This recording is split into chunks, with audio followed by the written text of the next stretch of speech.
ወይን መጠጣት ለጤና እንደሚጠቅም መጽሐፍ ቅዱስ ተናግሯል። አልተናገረም?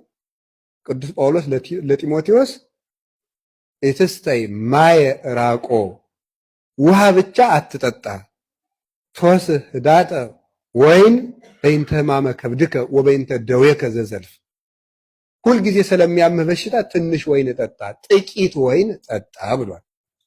ይጠቅማል። ጠጥቶ እግዚአብሔርን ቀምሶ እግዚአብሔርን ማመስገን ይቻላል። መስከርና መጥገብ ግን አይፈቀድም። ስካር ፈጽሞ የተከለከለ ነው። አይምሮን ያሳጣል። እንዲያውም እባብ ከነደፈውና ከሰከረ ሰው እባብ የነደፈው ይሻላል ይባላል።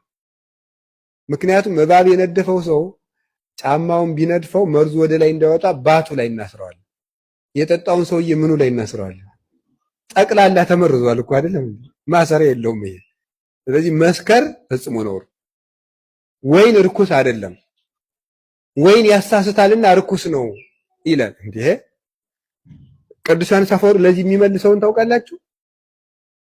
አንድ ወንድ በአንዲት ሴት ውበት ቢሳሳት ሴቲቱ ርኩስ ናት ወይ ይላል። ርኩስ ናት አይደለችም። ራሱ የረከሰው ሰው ነው ርኩስ። እሷ ውብ ስለሆነች ተጠያቂ ትሆናለች። ወይን መልካም ስለሆነ ያለ መጠን የጠጣው ሰውዬ ይጠይቀው። ሴት መልካም ናት እውነት ሐሰት? በሉ እንጂ ሚስት ጥሩ ናት እውነት ሐሰት? ለመነኩሴ ግን ጥሩ አይደለችም አይደለም? እውነት ሐሰት? ጥሩ አይደለችም ማለት ሴቶች ጥሩ አይደለም አይደለም። ሚስት ለመነኩሴ ጥሩ አይደለችም እውነት ሐሰት? አዎ አይደለችም። ስለዚህ አያችሁ ሁሉም ነገር መልካም የሚሆንበት በቤተው በቦታው ሁሉም ነገር መልካም፣ በጊዜው ሁሉም ነገር ቦታ፣ ያለ ጊዜው ሁሉም ነገር መልካም አይደለም። ለሟይ ሴትም ባል መልካም አይደለም። ሚስት ለባሏ ዘውድ ናት፣ ለመነኩሴ ግን ዘውዱ አይደለችም። ዘውዱ ማን ናት? ቆቡ ናት።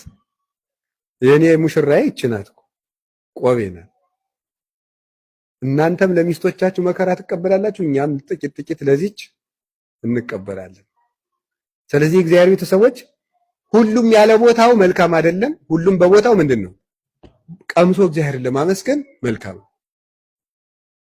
ስለዚህ ወይን ደስታን እንደሚሰጥ ወይን የሰውን ልብ ደስ ያሰኛል ብሏል ቅዱስ ዳዊት። ወቅብ ላብርሆ ገጽ፣ ምስጢሩ ግን ወይን የተባለ ክርስቶስ ነው። ወይን እየቆየ ሲሄድ ነው ደስ የሚያደርገው የሚያሰኘው አይደል?